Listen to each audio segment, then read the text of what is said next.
Hola, si te interesa estar al tanto de las últimas noticias en salud, te recomiendo que te quedes un ratito con nosotros porque hoy te vamos a responder a las siguientes preguntas. ¿Puede la aloe vera ayudar a la función gástrica?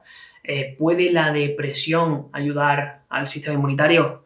¿Ingerir alimentos con colesterol es realmente perjudicial para la salud? ¿Y hay que evitar los alimentos ricos en antinutrientes? Si te interesa conocer la respuesta de esta pregunta, quédate con nosotros. Bien, vamos con la primera noticia.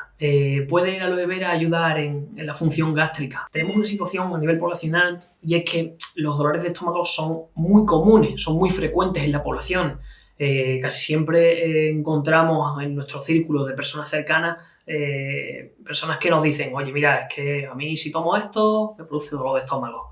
O no, yo si hago una comida copiosa me tengo que tomar un antiácido, un fármaco protector de estómago. Y es que entre los factores de riesgo que normalmente se encuentran en la producción de úlceras estomacales se encuentra el uso de antiinflamatorios. El uso de antiinflamatorios es bastante usado por gran parte de la población de manera muy frecuente a lo largo de la vida, ¿vale? Y se postula como que uno de los efectos secundarios de estos antiinflamatorios, del uso crónico de estos antiinflamatorios, es la aparición de úlceras estomacales, ¿vale? Estos antiinflamatorios a largo plazo dañan la pared del estómago y propician la aparición de úlceras. Por lo cual, en la revista de gastroenterología mundial se publicó hace muy poquito un estudio que utilizó el aloe vera en, digamos, sujetos de experimentación que se les había generado un proceso de gastritis o de inflamación gástrica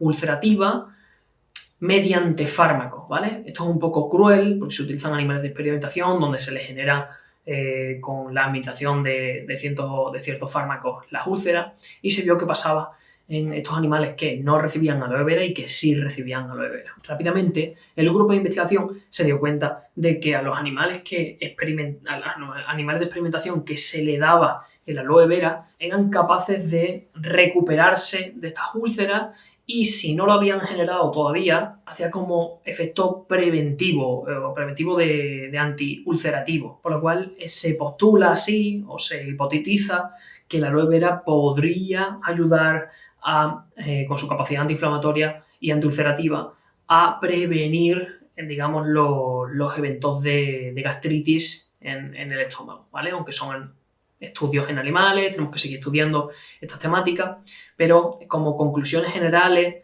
y también un poquito feedback que tengo yo con mis pacientes es que hay algunos suplementos en el mercado ya de aloe vera sin el compuesto tóxico de aloe vera, que es la aloína, que sirve bastante para personas que tienen dificultades en la gestión de los alimentos, que prácticamente todo lo que comen les sienta mal. Tened en cuenta que lo primero que se deteriora cuando hay una patología intestinal es la capa de moco que reviste el tubo digestivo, ¿vale? El tubo digestivo que empieza en la boca y acaba en el ano. Por lo cual, una vez que se degrada esa capa de moco, el paso de los alimentos ya irrita la pared intestinal, la pared del tubo digestivo. Por lo cual, la aloe vera, haciendo como una capa similar a la capa de moco, ayuda a la gestión y ayuda también digamos, a que no se generen estas úlceras, tanto duodenales como estomacales, o podría ayudar, ¿vale? Nuestra experiencia en clínica es buena, los estudios están un poquito en etapas principales, pero bueno, esperamos que con esta noticia conozcas algún que otro apoyo más, por si tienes algún familiar o inclusive tú mismo tienes dificultades de estómago. Vamos con la noticia número 2. ¿Puede la depresión afectar al sistema inmunitario?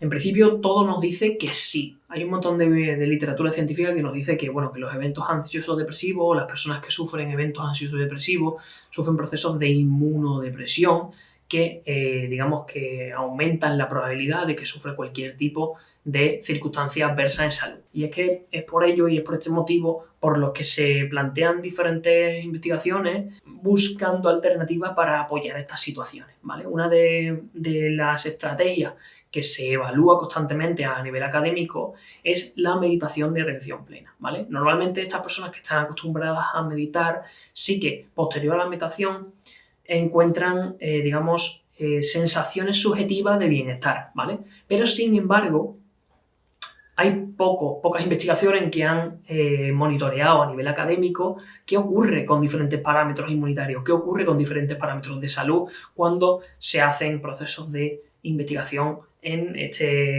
estrategia de meditación de atención plena. Por lo cual, David Black quiso ahondar un poquito más en este tema y reunió toda la evidencia o todos los estudios que hablaban al respecto de este tema y sacó unas conclusiones. Él, después de la lectura de un montón de artículos de investigación que habían hecho énfasis en esta meditación de atención plena en la salud general, se dio cuenta de que la mayoría de ellos, digamos, los resultados eran similares, ¿no? Parecía que la meditación podría inducir mejoras en el sistema inmunitario, ¿vale? También se dieron cuenta que algunos marcadores del envejecimiento mejoraban tras la práctica frecuente de estos procesos de meditación de atención plena. Y también la reducción de algunos parámetros inflamatorios. ¿En qué magnitud? Es decir, ¿cuánto puede ayudar la meditación en la mejora del sistema inmunitario? ¿Con qué frecuencia habría que meditar? No se sabe.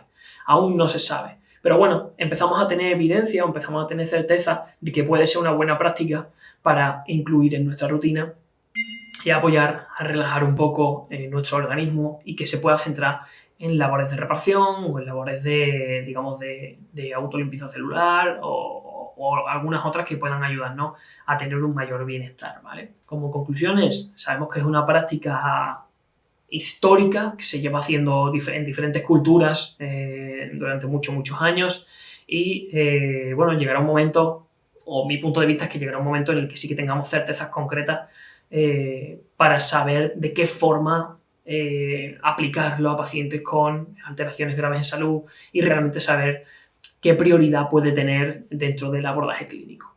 Noticia número 3. Ingerir alimentos ricos en colesterol es realmente perjudicial. Y es que históricamente se ha culpado al colesterol como el principal marcador que, digamos, que nos dice a nivel clínico si una persona va a sufrir o no un evento cardiovascular. Y es que a partir de aproximadamente 2015, las autoridades, a través de estas creencias, redujeron las pautas de consumo de colesterol a 300 miligramos al día. ¿Por qué se ha generado esta forma de pensar? Se sabe que en la enfermedad cardiovascular uno de los problemas que existe es un entaponamiento de diferentes vasos sanguíneos que provocan procesos de hipoxia, es decir, de deficiencia de oxígeno en los tejidos, y hay una muerte celular masiva, ¿vale? De hecho, un infarto o un accidente cerebrovascular es esto mismo, es una deficiencia de oxígeno en el tejido cardíaco o en el tejido cerebral que provoca o que puede llevar a la muerte al individuo. ¿Qué provoca este entaponamiento? Pues lo provoca una placa de ateroma, ¿vale? Que es, digamos, una acumulación de basura, entre comillas, en los vasos sanguíneos que impide el paso correcto de la sangre. Esta placa de ateroma, uno de sus componentes es el colesterol, pero uno de ellos, también otro de sus componentes es el calcio, también otro componente son factores de coagulación y otras muchas más cosas que tiene esta placa de ateroma para formarse, ¿vale? Células inmunitarias oxidadas, etcétera, etcétera. Por lo cual, tenemos que tener en cuenta que nuestro hígado diariamente produce unos 1000 miligramos de colesterol. Si nosotros ingerimos alimentos con colesterol, no lo va a producir el cuerpo. Es decir, si nosotros ingerimos 300 miligramos de colesterol, nuestro cuerpo generará 700 para llegar a esos 1000 miligramos de colesterol, ¿vale? Por lo tanto, si no se toman alimentos ricos en colesterol, el hígado producía más, y si toman más alimentos ricos en colesterol, el hígado producía menos. Por lo cual, la investigadora Gada Soliman publicó una revisión de estudios muy relevantes donde nos comentaba lo siguiente. En sujetos donde solamente el colesterol está alto, no parecen tener un mayor riesgo de enfermedad cardiovascular que en sujetos sanos. Algunos ácidos grasos saturados y algunos ácidos grasos trans, procedentes, por ejemplo, de la bollería o procedentes de otro tipo de alimentos, sí que tienen evidencia de que aumentan el riesgo cardiovascular. Y, por ejemplo, hay alimentos ricos en colesterol, pero bajos en ácidos grasos saturados, como por ejemplo los huevos, que podrían ser parte de una alimentación o un patrón de alimentación saludable. Como conclusiones, pues ojalá fuese todo tan fácil. Ojalá tuviésemos solamente un parámetro que nos indicase que una enfermedad se va a dar o que un evento cardiovascular se va a dar, pero no es así. Actualmente nosotros en clínica medimos entre 5 y 10 parámetros para saber si realmente existe riesgo cardiovascular en nuestros pacientes. Por lo cual no nos quedemos con lo simplista, no nos quedemos con el colesterol, y realmente si hay algún tipo de alteración cardiovascular, si hay problemas de hipertensión, si hay problemas de arritmia, ampliemos el foco y investiguemos un poco más o pidamos ayuda profesional para investigar un poco más en lo que está pasando, ¿vale? Inclusive hay una problemática real en clínica que es tener el colesterol bajo. ¿Por qué? Porque cuando hay un tejido dañado se tienen que reponer, o sea, las células dañadas se eliminan y se tienen que reponer nuevas células. Y las nuevas células tienen colesterol en la membrana. Tener el colesterol bajo significa que no hay material para construir nuevas células, ¿vale? Por lo cual esto sí que es un problema grave, ¿vale? Por lo cual hay que entender de otra forma qué rol tiene el colesterol en el organismo y no tener miedo a alimentos con colesterol siempre y cuando el patrón de alimentación sea saludable. Y vamos con la última noticia. ¿Hay que evitar los alimentos con antinutrientes? Mira, se sabe históricamente, a nivel académico, a nivel científico, las organizaciones que se dedican a generar las guías alimentarias nos han dicho desde hace décadas que las verduras son, digamos, el grupo de alimentos que más beneficios a la salud nos puede aportar. Sin embargo, a nivel poblacional se sabe que el consumo de verduras está bastante por debajo de lo que deberíamos de consumir diariamente. Sin embargo, actualmente se ha generado una nueva, entre comillas, polémica, y es que se han publicado algunos estudios sobre el efecto de diferentes compuestos antinutrientes que existen en estos vegetales. Los compuestos antinutrientes son, digamos, algunos elementos que están presentes en las verduras que pueden limitar la absorción de diferentes minerales, como por ejemplo el hierro, como por ejemplo el calcio, ¿vale? Como por ejemplo el magnesio. Y en relación a esto, hay muchas personas que han empezado a tener temor a consumir diferentes frutas, diferentes verduras. Weston Petrusky acaba de publicar hace muy poquito una investigación que nos ayuda realmente a entender este tema. Y es que él nos comenta que estos antinutrientes, con inclusive el cocinado, disminuyen muchísimo, como por ejemplo con el remojo de las legumbres o como por ejemplo la cocción de las legumbres, se reduce a una cantidad mínima, una cantidad que no parece tener efectos nocivos para la salud. Cuando inclusive ingerimos algunas trazas de estos antinutrientes, esto lo que va a propiciar es que los metabolicen, es decir, se los coman los microorganismos que viven en nuestro intestino y van a propiciar el aumento y la diversidad de microorganismos en nuestro intestino.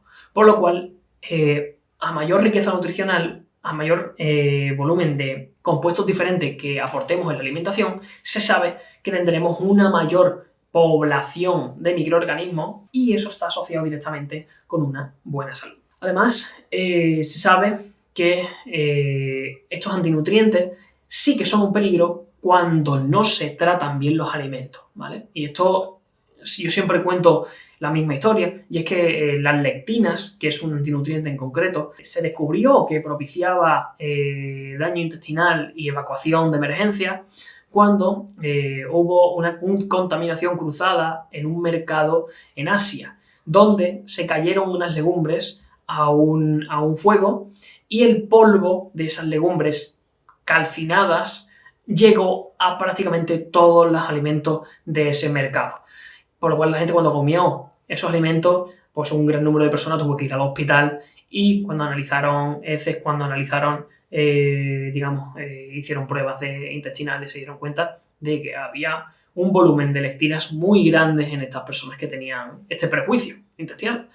Por lo cual, desde mi punto de vista como nutricionista, los beneficios que aportan los vegetales están muy por encima de los posibles mínimos riesgos que puede tener las trazas de antinutrientes. Si te han gustado estas noticias, te recomiendo que te suscribas al canal. Si tienes alguna duda sobre alguna de ellas, déjanoslo en comentarios que la estaremos respondiendo.